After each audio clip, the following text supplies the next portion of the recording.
Kaya lang, Vince, sa ginagawa niyang kabaitan, wala man lang nagiging kapalit. Siya lang nawawalan. Ganun siguro talaga. Kasi sabi sa akin ni nanay, kapag tumulong ako, hindi ako maghihintay ng kahit anumang kapalit. Naku, Vince, kalokohan lang yan. Sa panahon ngayon, kapag gumawa ka ng mabuti o tumulong ka, lahat may kapalit o kaya may bayad. Ngayon, sigurado, makakakain ka na ng lechon manok. Kasi malaki pa natira sa pera natin. Ayun tayo, maraming salamat po. Uy, Seb, maraming salamat Dahil sa'yo, hindi nabatak yung motor ko. O tay, ano na naman yan? Ay, anak, wala yun. Chong, pinahiram kasi ako ng tatay mo ng pera, panghulog ng motor. Kaya nagpapasalamat ako sa kanya. Tay, ano ba napapala mo sa pagtulong-tulong na yan? Eh di ba wala? Sasayang ka lang naman ang pera sa mga yan. Minchong! Isko, pasensya mo na yung anak ko Maraming Seb.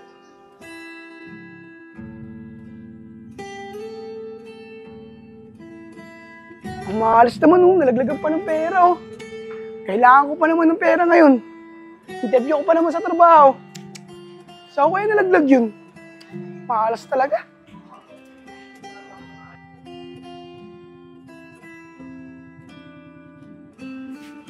Minchong, papasok na ako.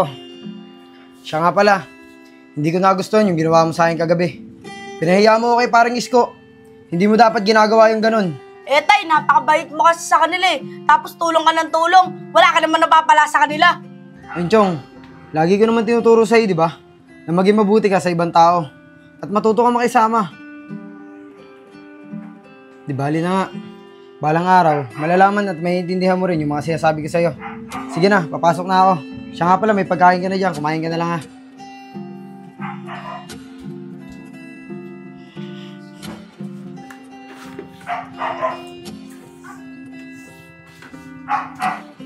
Maalas talaga. Oh, Nico, ang aga-aga. Anong ginagawa mo dyan? Sip, nawalan kasi ako ng pera Ngayon pa naman yung interview ko sa inapihan kong trabaho. Kaya alam, mukhang di ako makakatuloy. Wala na kasi ako pamasahe. Yun lang pa naman yung pera ko. Ganun ba, Nico? Aabot ka pa ba kung aalis ka ngayon?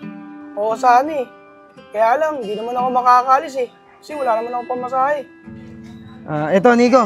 Pwede na ba to para sa pamasahe mo? Ay, oo, Sip. Maraming salamat dito O sige na, umalis ka na. Baka malate ka pa sa interview mo. Sige, Sip. Salamat ulit.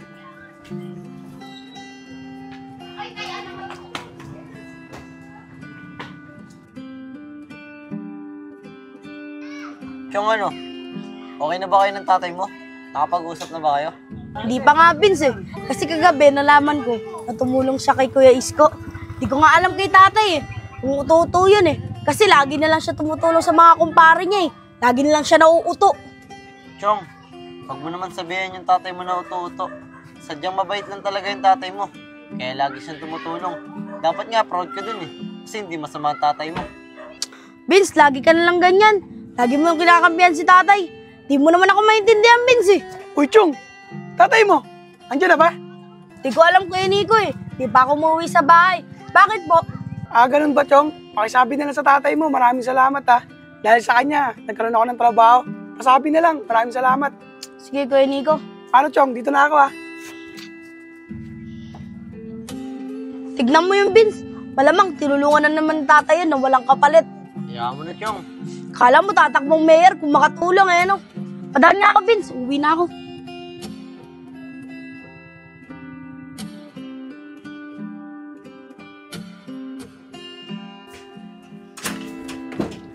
Tay!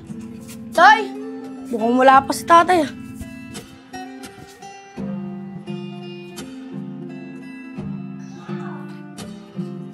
Sumasakit dibdib ko Baka ngali lang to sa trabaho.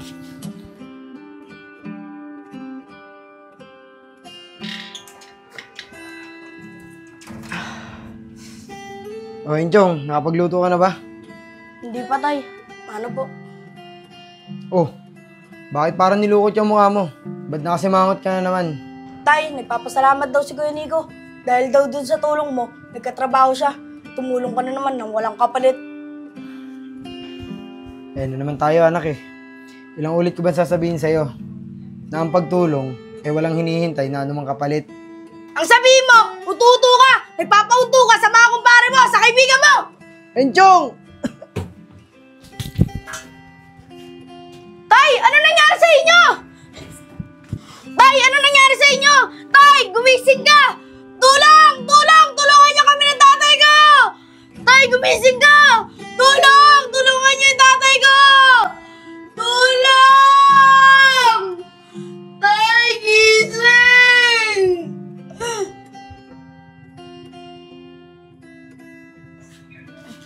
Tito, magiging okay po kaya agad si tatay?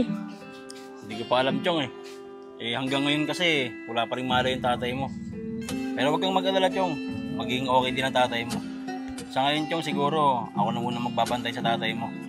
Doon ka na muna sa inyo, Chong. Kasi mahirap na kapag nasa ospital ka. Baka mahawa ka pa ng sakit doon. Sige po, Tito. Maraming salamat po. Kayo na po bahala kay tatay. Walang problema doon, Chong. O tara na, uwi muna tayo sa inyo. Kuha ko ng gamit yung tatay mo. Sige po, Tito. Tara na po.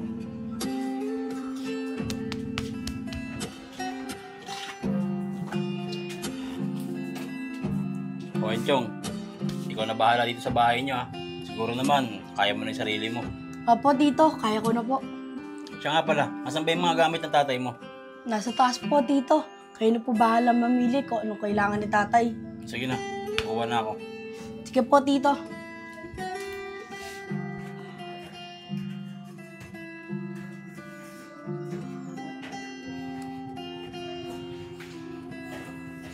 O Chong, babalik na ako sa ospital ha. Walang kasama yung tatay mo doon. Bahala ka na dito ha.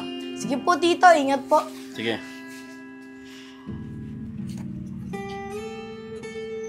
Sana maging okay na si tatay. Papunta na lang nga muna si Vince para may kausap ako.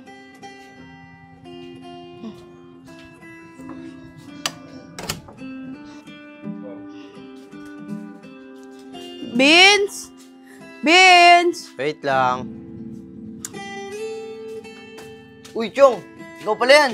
Kamusta tatay mo? Balita ko na hospital daw siya. Vince, pwede ba kita makausap? Wala kasi akong makausap eh. Oo naman, Chong. Pwedeng pwede. Bakit? Ano bang pag-uusapan natin? Basta Vince, sabatuhan ko na lang sasabihin. Tara, dun tayo sa Montevilla. Sige, Chong. Tara.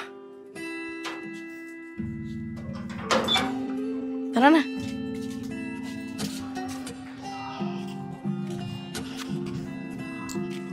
Chong, ano bang gusto mong pag-usapan natin? Tungkol ba yan sa tatay mo? Oo, Vince eh. Nahawa kasi ako kay tatay. Wala kaming pera, pampagamot niya. Saka para madala namin siya sa malaking ospital. Chong, ano na bang kalagayan ng tatay mo? Bakit kailangan na siyang dalhin sa malaking ospital? Di ko nga alam, Vince eh. Sabi ni Tito, di pa daw nagigising si tatay. Kaya nga nag-aalala na ako kay tatay. Paano na kayo niyan? Di ba tatay mo lang nagtatrabaho sa inyo? Paano na kayo makakabayad sa ospital niyan? Eh di naman makakapagtrabaho yung tatay mo. Eh nga pinaproblema namin ngayon eh. Buti na lang nandiyan si Tito. Kahit pa paano, natutulungan kami ni tatay. Eh yung mga tinulungan ni tatay, asan sila ngayon kung kailang kailangan ni tatay ng tulong nila? Saka naman sila wala. Mahirap na yung kalagayan nyo. Sana, malampasan nyo na yung pagsubok na yan. At sana rin, gumaling na yung tatay mo. Sana nga, Vince eh. Maraming salamat sa'yo ah, dahil pinapalakas mo yung loob ko. Wala yun, Chong. Siyempre, kaibigan kita eh.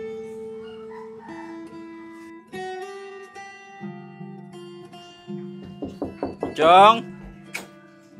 Chong! Chong! Chong! Wait lang! Sino yan? Uy, Tito! Ikaw pala! Uy, Tito! Kamusta po? Kamusta po si tatay?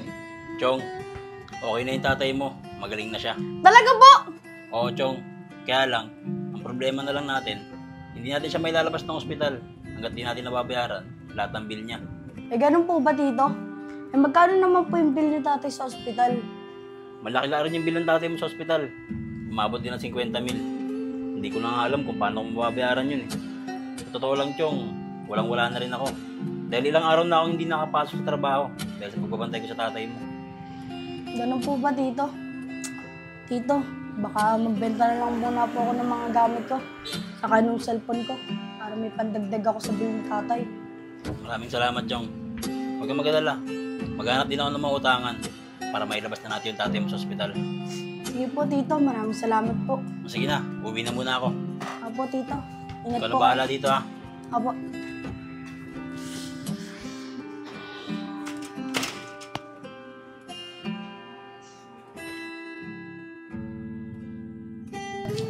Sana nandun si Vince. Sana may alam siya na mapagbebenta na itong cellphone ko. Uy, Vince, sakto. Baka may alam ka na mapagbebentahan ng cellphone ko. Kailangan ko kasi para makalabas na si tatay sa ospital. Sige, Chong. Wait lang Tatanong ako sa tita ko, baka mabili niya to. Antayin mo na lang ako sa labas. Sige, Vince, salamat ah. Ako na lang mag-isa pupunta para mabilis, Chong. Sige, Vince.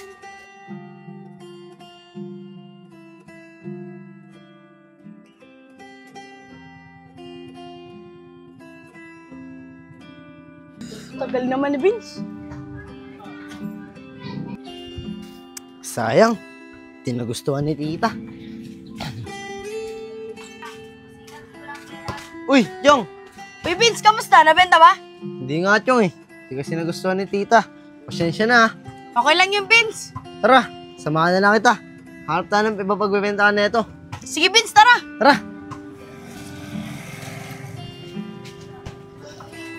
Vince, saan naman natin ito ibebenta? Kailangan kasi ni tatay. Diyan, Chong, sa labasan. I-alok natin, baka sakaling may bumili. Sige, Vince. Tara na. Uy, Chong, tatay mo. Tay! Tay! Paano po kayo nakalabas? Sa kasino po nagbayad ng bill nyo?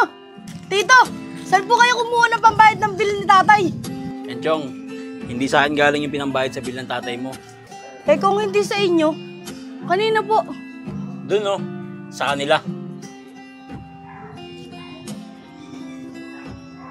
Ano? Sa kanila po? Oo anak, sila.